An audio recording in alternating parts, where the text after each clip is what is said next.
ሻሎም በዛሬው ቪዲዮ ላይ አንድሮይድ 17ን የሚያገኙ የሳምሰንግ ዲቫይሶች የትኞች እንደሆነ የምንመለከት ይሆናል። በቅድሚያ ግን ለዚህ ቻናል አዲስ ከሆናችሁ ይህ ቻናል በዋናነት ቴክና ከቴክኖሎጂ ጋር የተያያዙ ጉዳዮችን የምናወራበት ቻናል ነው። ቪዲዮ ስለቅ እንዲደርሳችሁ ሰብስክራይብ በማድረግ የደወል ምልክት በማጥፋት ቪዲዮውን ከወደዳችሁት ደግሞ ላይክ በማድረግ ሐሳባችሁን ኮሜንት ላይ በማስቀመጥ እንዲሁም ለሌሎች ሰዎች እንዲደርስ ሼር በማድረግ ቤተሰብ መሆን ትችላላችሁ። ሌትስ ጎ ወደ ቪዲዮ እንሂድ። አዲሱን አፕዴት በቅርቡ እንደሚወጣ ሁላችንም እናውቃለን። በቅርቡ የምንጠብቀው አንድ አፕዴት አለ፣ One UI 8.5 አፕዴት። ከዚህ አፕዴት በኋላ ደግሞ የሚወጣው ትልቁ አንድሮይድ 17 One UI 9 ይወጣል ማለት ነው። ይህንን አፕዴት የሚያገኙ ብዙ የሳምሰንግ ስልኮች አሉ። ስንመለከት ከፍላግሺፕ ከሚባሉ ስልኮች ስንመለከት ጋላክሲ ኤስ ሲሪሶች ይጀምራሉ። S23 ሙሉ ሲሪሱ ያገኛል ማለትም S23 ቤዝ ሞዴሉ እንዲሁም S23 ፕላስ S23 አልትራ እና S23 FE የዋን UI 9 አንድሮይድ 17 አፕዴትን የሚቀበሉ ይሆናል። ምክንያቱም ይሄ ስልክ እንደምታውቁት አንድሮይድ 13 ነው መጀመሪያ የተጫነበት። ሆኖም ግን ለ4 ዓመት ኦፕሬቲንግ ሲስተም እና ለ5 ዓመት ሴኩሪቲ አፕዴት እንዲያደርግ ስለሆነ የተፈቀደለት እስከ 2027 ማለት እስከ አንድሮይድ 17 ድረስ የኦኤስ አፕዴት ይቀበላል። 2028 ድረስ ደግሞ የሴኩሪቲ አፕዴት የሚቀበል ይሆናል። ሌላው S24 ሙሉ ሞዴል የሚያገኝ ይሆናል።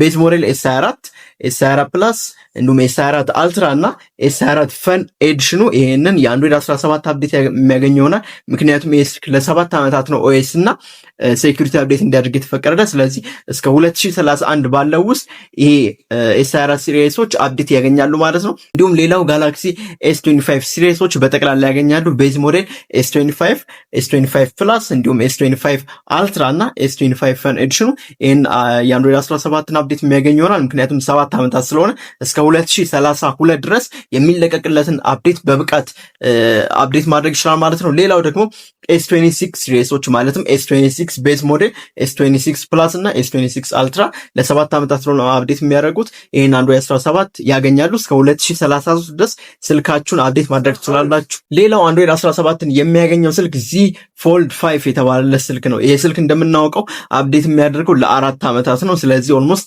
ይሄኛውንም አፕዴት ይቀበላል። እንደገና ደግሞ ይሄን አፕዴት የሚቀበለው ሌላ ስልክ Z Fold 6 እንዲሁም Z Fold 7 ለ7 ዓመታት ስለሆነ ሁለቱም አፕዴት የሚያደርጉት ይሄንን አፕዴት በብቃት መወጣት ይችላሉ፣ አፕዴት ማድረግ ይችላሉ።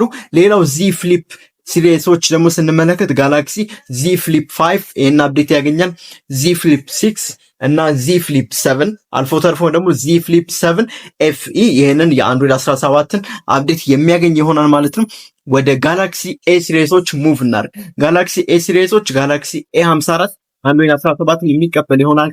A55 የሚቀበል ይሆናል። እንዲሁም A56 እና በቅርቡ የወጣው ደግሞ ጋላክሲ A57 የአንድሮይድ 17 One UI 9 አፕዴትን የሚቀበሉ ይሆናል።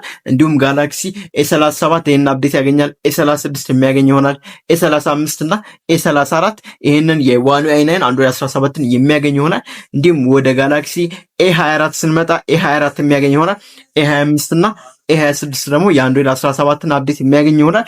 እንዲሁም ጋላክሲ A15 4Gም 5Gም ጋላክሲ A16 4Gም 5Gም ጋላክሲ A17 4Gም 5Gም እነዚህ 3 ሞዴሎች አዲሱን የአንድሮይድ 17ን አፕዴት የሚቀበሉ ይሆናል። እንዲሁም ወደ ጋላክሲ A07 4Gም 5Gም ይሄን አፕዴት የሚቀበል ይሆናል። A06 ግን ምናልባት ነው የተባለው 5G ሊቀበል ይችላል፣ 4G ግን አይቀበልም ነው የተባለው ማለት ነው። ወደ ጋላክሲ M ሲሪስ ስንመጣ እንግዲህ ጋላክሲ M54 ይሄን አፕዴት የሚቀበል ይሆናል።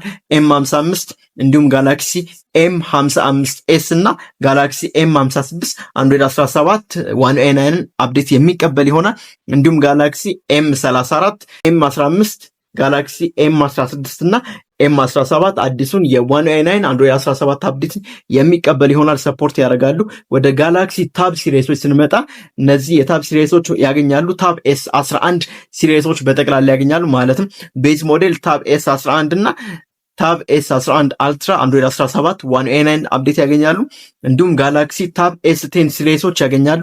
ታብ S10 ፕላስ እና S10 አልትራ የOne UI 9 አንድሮይድ 17 አፕዴትን የሚቀበሉ ይሆናል።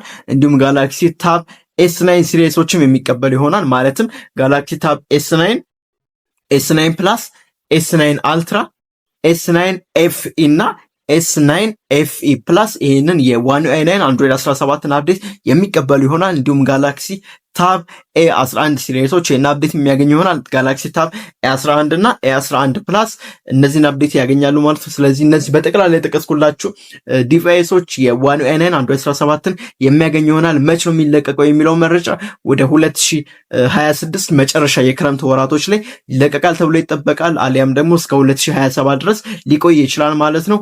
በቀጣይ ቪዲዮ ደግሞ የሌሎች ብራንዶች ይህንን አፕዴት የሚያገኙት የትኞቹ እንደሆነ ቪዲዮ የምሰራላችሁ ይሆናል።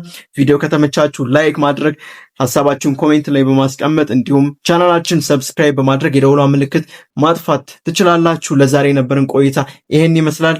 አመሰግናለሁ።